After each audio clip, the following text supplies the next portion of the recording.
ఓం శాంతి. ఇప్పుడు మనకి ఏంటంటే కొన్ని లెక్కలు తెలుసుకుందాం. అంటే పూర్వం నుంచి ఏంటంటే అయితే మొత్తం చెప్పి కదా, ఒక భగవంతుడు, ఒక ఈవులు అంటే మాయ. ఈ మాయ ఏం చేసిందంటే ఎవరైతే బలహీనంగా ఉన్నారో వాళ్ళ ద్వారా ఏంటంటే చాలా క్రియేట్ చేసేసి లెక్కలన్నీ తారుమారు చేసేసింది. అంటే యాక్చువల్గా ఏంటంటే సృష్టి ఆయుస్సు 5,000 సంవత్సరాలు. మీకు ఇదో చాలాసార్లు చెప్పాను, 5,000 సంవత్సరాలు. ఈ 5,000 సంవత్సరాలకి ఏంటంటే ఒక రోజుకి 24 గంటలు అంటాం. 4 6 24, 4 భాగాల్లో సత్య, త్రేత, ద్వాపర, కలియుగం అని చెప్తామాట. ఈ 4 యుగాలు గుప్తయుగం, సంఘయుగం ఒకటి వస్తుంది అన్నమాట. అది ఆ సంఘయుగంలోనే తండ్రి పరమాత్ముడు వచ్చి ఈ యొక్క ఆది మధ్య అంతర్జ్ఞానం చెప్తున్నారు. సో మనకేంటంటే రామాయణం కోసం చెప్తే జనరల్గా ఏంటంటే 14 సంవత్సరాలు వనవాసం వెళ్ళింది సీత అంటారు. ఈ 14 సంవత్సరాలు అక్కడి నుంచి ఇక్కడికి వెళ్ళేటప్పటికే మొత్తం కథ అంతా క్లియర్ అయిపోయినట్టు ఉంది.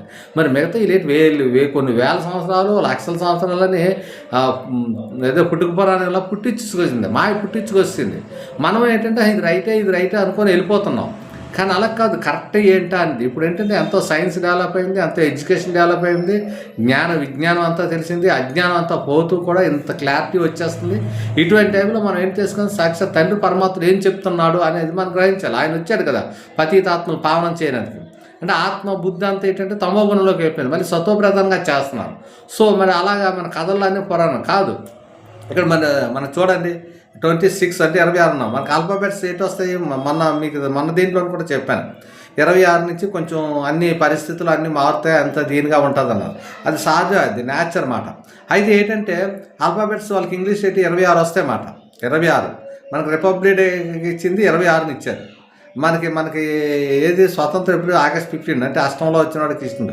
ఎంత మ్యాథ్స్ అంటే ఆ లెక్కలు ఉన్నాయన్నమాట. లెక్కల ప్రకారంగా నడుస్తుంది, కానీ లెక్కల్లో ఎటువంటి ఇది లేదు. ఎప్పుడో అనాదిగా తయారైందని నా తండ్రి పరమాత్మ చెప్తున్నాడు. సో మరి మన లక్షలు అన్ని సంవత్సరాలు అంటే మనం ఎప్పుడో భారతదేశంలో ఎంతో జనాభా ఆది సనాతన దేవి దేవతలు హిందువులు అంటే వీళ్ళ జనాలు తక్కువ పెట్టి వాళ్ళ జనాలు పెరిపెట్టి, ముస్లిమ్స్ ఎక్కువగా జనాభా, ఇటు క్రిస్టియన్స్ కూడా జనాభా సంఖ్యలో ఎక్కువగా ఉన్నారు. మన లక్షల సంవత్సరం అయితే మనం ఉండాలి. వాళ్ళు వెనక 2000 క్రీస్తు పూర్వం వచ్చింది 2000.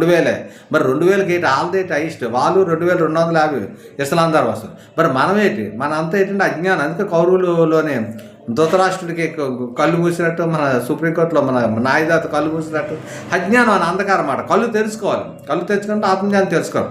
ఇప్పుడు మనం ఎక్కడే చూసుకోం, ఏ ఊర్లోనా, ఇప్పుడు మనకి అనంతపురం జిల్లా, తిరుపతి, రాయలసీమ ఉందనుకో, అక్కడ ఎక్కువ ఏంటంటే వీళ్ళు ఉంటారు, ఎవరు మన రెడ్డిలు ఉంటారు. అదే మనకి విజయవాడలో ఉందనుకో చౌదరీస్ ఉంటారు, అనకాపల్లిలో ఉన్న గవర్నర్ ఉంటారు.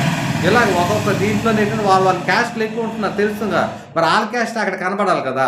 అప్పుడు మనకు తెలుసు ఎలాగంటే అక్కడంటే వీళ్ళు ఎక్కువ ఉంటారని.